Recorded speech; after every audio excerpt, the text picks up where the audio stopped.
Ever wondered how global brands like Nestle and Coca-Cola craft their messaging? In this episode, we sit down with the brand and marketing guru, Steve McGinnes, to uncover the secrets of effective communication, from data-driven insight to resonating with your audience. Steve shares invaluable tips that schools can apply to improve their messaging by a whopping 20%. Tune in to learn how to make your message heard and impactful.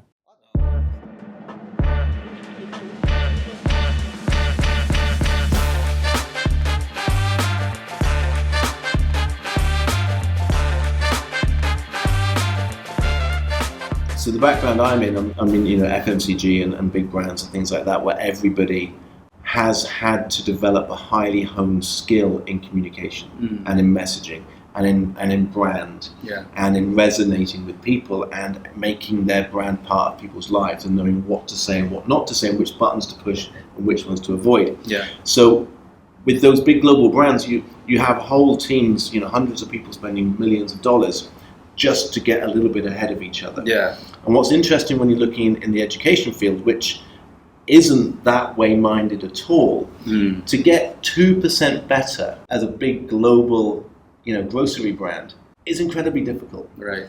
To get 20% better at your communicating as a school is actually quite easy. Right. Because everything that a brand can say about itself is out there. One of the hard bits when you're working with, a cookie brand is, well, what else can we say about this cookie? Yeah. It's a cookie, right. And everybody has said everything you possibly can about a cookie. So you start creating things that have got nothing to do with the cookie. Whereas in education, there's so many amazing stories, so much vital information that is sitting there. Yeah. That sometimes you have too many things to choose from, and so we say this to that parent, this to that parent, this to this audience, this to this audience. So you're sitting on all this incredible messaging and narrative and data and compelling information that global brands would die to have a half of it. Right. So taking some of that and communicating it in a way that doesn't actually have to be amazing, but maybe just has to be clear, right. Or maybe has to be understandable, or maybe can be aligned with what people are actually interested in hearing. Right. Because you don't have a shortage of things to talk about.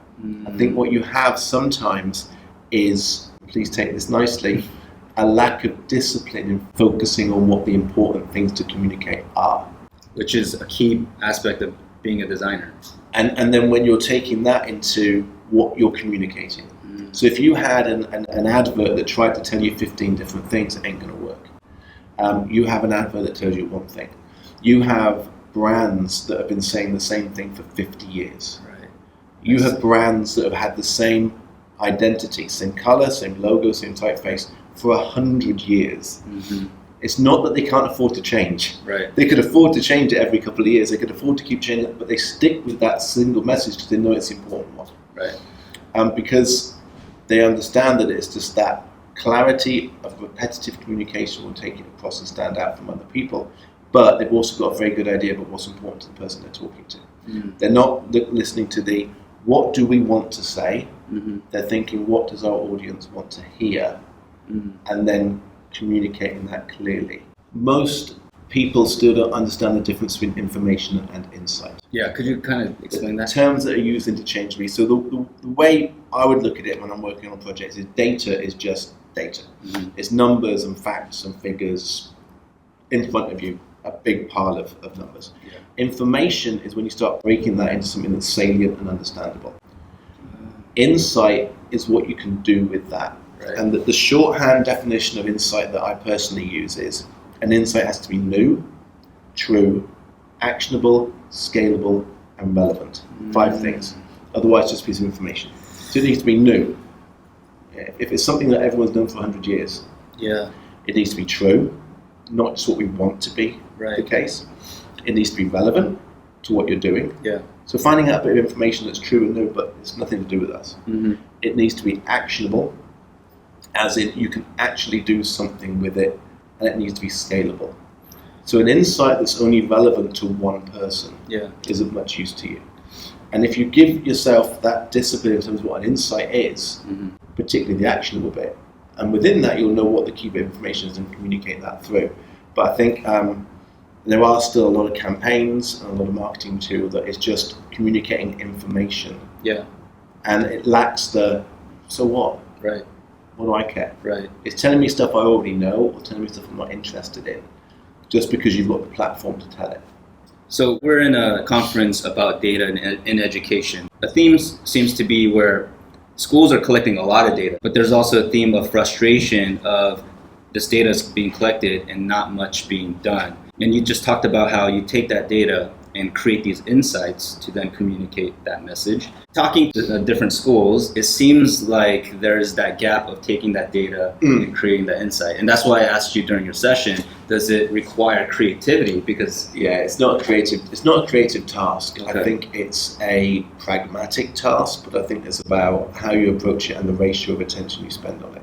So instead of let's collect all the data and then work out what we're going to do with that and then drive our thinking by the data we've collected, personally, I would start with what is my audience interested in knowing about, what is relevant to them, so rather than trying to find out what we should be doing, let's find out what our customer wants or what we know or what the best thing about what we're doing is, and then get the data that validates its inductive or deductive reasoning. Right.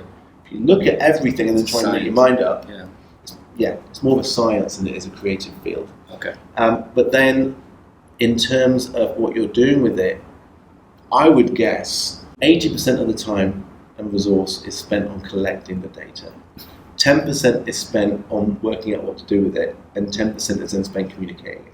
You flip that around a bit, and even just said 40% of the money and resource on the collecting it, 20% on working out what to do with it, and then 40% on actually communicating it. Right. Then you'd stop that siloing of all that information. If you're not using the information, you don't even know if you've been collecting the information to start with.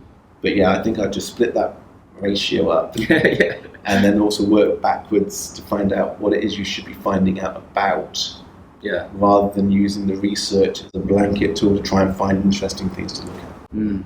I'm just super excited that you're at this conference because I think education could look out of their education ecosystem, find people who are actually doing that work in the real world.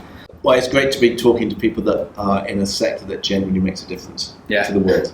Appreciate it. That genuinely makes a difference and actually makes the world a better place and really impacts people's lives. So I've really enjoyed being here. Thank you, Steve.